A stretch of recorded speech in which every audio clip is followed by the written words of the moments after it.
How does one author take something as huge as ancient Rome, the birth of Christianity, this massive clash of power, and make it feel, well, not just relevant, but really human, deeply profound? That is the question, isn't it? It's like taking this epic history and making it personal. Exactly. And that's what we're digging into today, trying to unravel the magic behind a real historical masterpiece. Will Durant, Caesar and Christ. A classic. Right. But here's the thing. We're not just looking at the history in the book. No, not just the what happened. Our mission today is more about the how.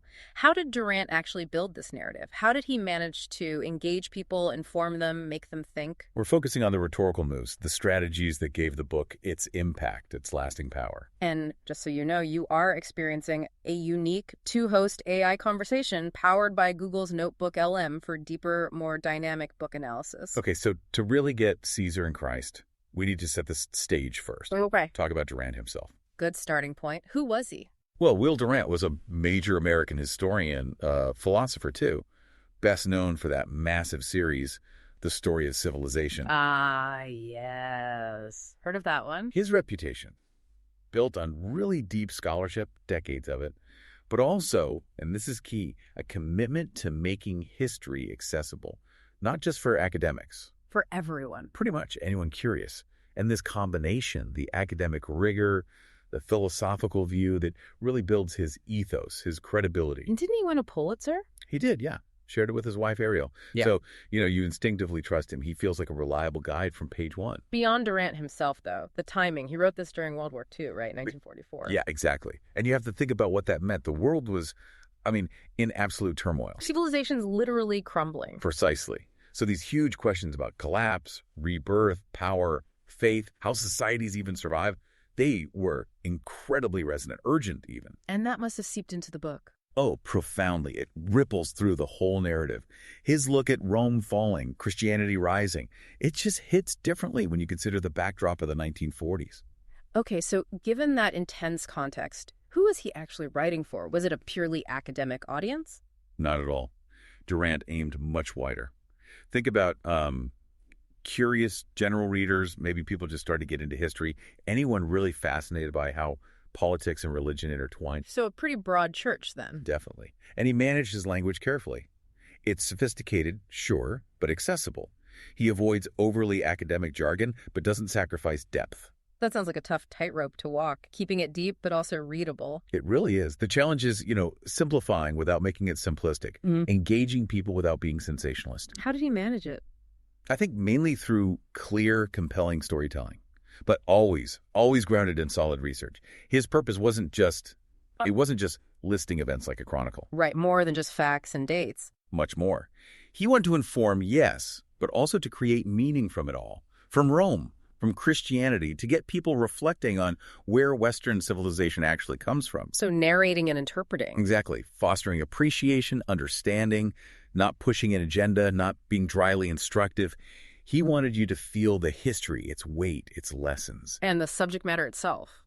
Wow. It's enormous. Gladiators, emperors, apostles, the whole sweep. It's vast. The rise of Rome, its peak, its evolution, then the birth of Christianity, and somehow their eventual, almost unbelievable merging. He covers the politics, the culture. Ideology, culture, politics, all the tides shaping the ancient West. What's really amazing is how he paints this integrated picture, showing how mighty Rome eventually gave way to Christendom. How these two sort of opposing forces ended up combining. To transforming everything is a huge story to tell. So with that massive scope, what's Durant's tone like? Is he just a detached observer? Oh, definitely not detached. His attitude is, it's nuanced. He clearly admires Rome's achievements, the law, the engineering, all that. But he doesn't shy away from the problems. No, he gives a really sober assessment of Rome's limits, its decline. His tone is often lively, engaging, sometimes almost lyrical or poetic. Poetic, really? Yeah, especially in certain parts. He can be quite theatrical, Describing Caesar crossing the Rubicon, you feel the tension.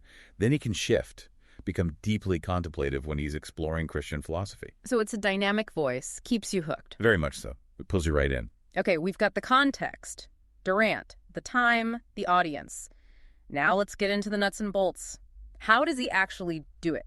How does he make us believe him, feel the history? It starts with trust, right? His credibility. Absolutely. That ethos we mentioned is the foundation. And he reinforces it constantly. Meticulous research, clear scholarship showing through. But subtly, not like he's showing off. Right. It's more about transparency. He credits his sources, acknowledges when history is murky or interpretations differ. There's a humility there. Which builds trust. You feel he's being honest about the complexities. Exactly. You feel you're with a guide who respects the past, not someone just selling their own version. But facts alone, even trustworthy facts, don't always grab you emotionally. So if ethos is the head, what about the heart? The pathos? Ah, yes. Pathos is where Durant makes history breathe. He doesn't just report. He dramatizes. Brings it to life. Totally. He turns abstract events into something visceral.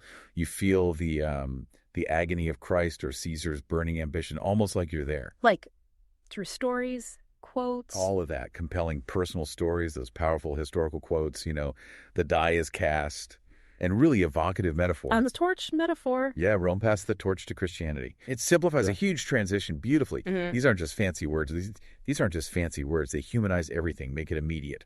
You feel the history. Okay, so ethos for trust, pathos for feeling. What about the logic, the logos? How does he structure this mountain of information so it makes sense, so it feels like a coherent argument? That's where his structural brilliance comes in. The book is laid out with remarkable logical precision. Clear transitions between sections. Very clear. Moving between politics, culture, philosophy, religion. It flows. And he doesn't just list facts, he marshals them, uses them strategically. How so? Well, he uses dates, timelines, quotes from primary sources, comparisons, all to back up his interpretations. And crucially, he's always drawing connections. Cause and effect? Exactly. Showing how economics, military stuff, philosophical ideas, how they all converged, how they shaped events. It gives the whole narrative this powerful sense of consequence. You understand why things happen. Makes sense. So that's the big picture strategy. What about the actual writing itself? The words he chooses, the sentences, his style? His language, his diction. It's this really interesting mix. It can be quite poetic, almost elevated, but also very precise. High philosophy 1 minute, everyday life the next. Yeah, he shifts gracefully.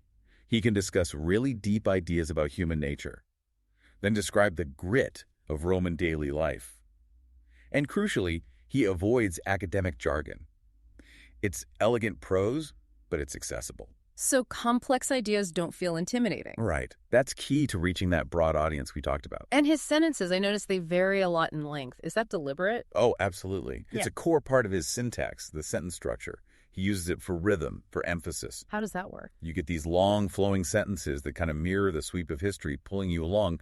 Then, bam, a short, sharp sentence. For dramatic effect. Exactly. Yeah. Often to mark a turning point or highlight some irony. It provides punch, keeps you alert, underscores the importance of a moment. He uses a lot of imagery too, doesn't he? Metaphors, similes? Loads of them. The figurative language is rich. That passing the torch image is a great example, makes a complex idea instantly graspable. And references to ancient texts? Yes. Lots of allusions to classical writers, religious texts. These aren't just decorations. They kind of invite you into this long conversation across centuries.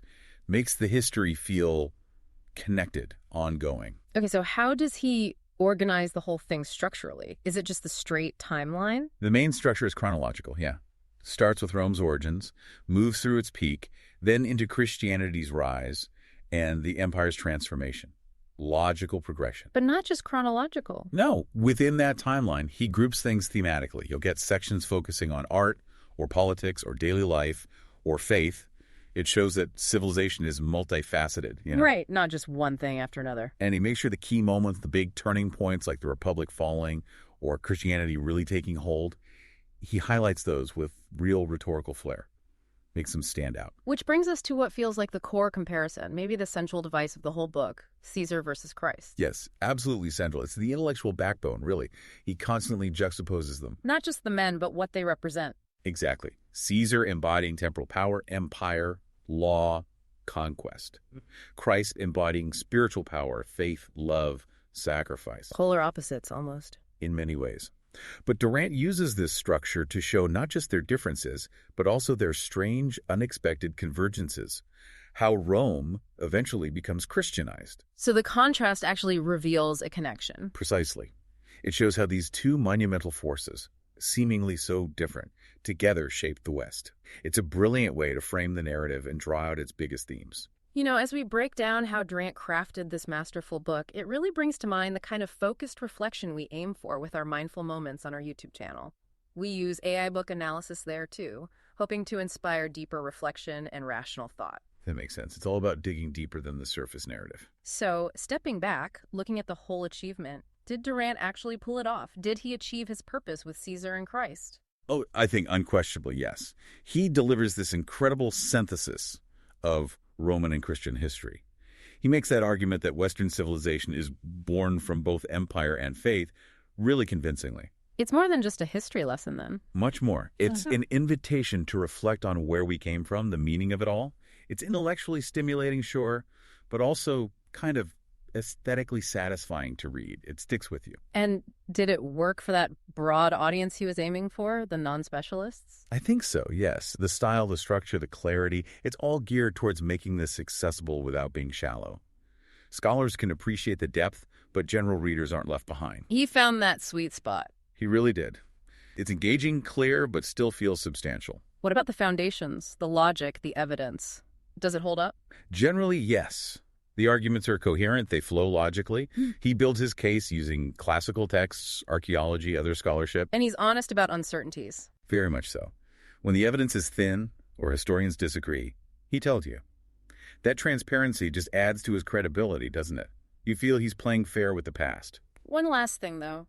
The book was written in the 1940s. Does it feel dated in any way?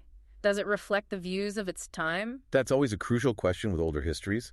And yes, inevitably, some aspects do reflect the scholarship and, well, the perspectives of the 1940s. Like what, for example? Well, maybe accepting certain traditional stories about Jesus' life that later scholars might question more critically. Or sometimes the focus is quite heavily on the Western perspective. Which is understandable for the time, but good to be aware of. Exactly. It doesn't undermine the book's value, but it adds another layer. It reminds us that history writing itself has a history.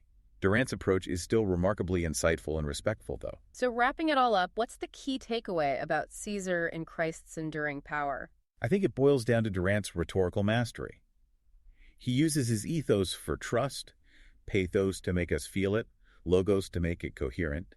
It's this blend of narrative, analysis, drama, philosophy. Making the ancient world understandable and meaningful? Precisely.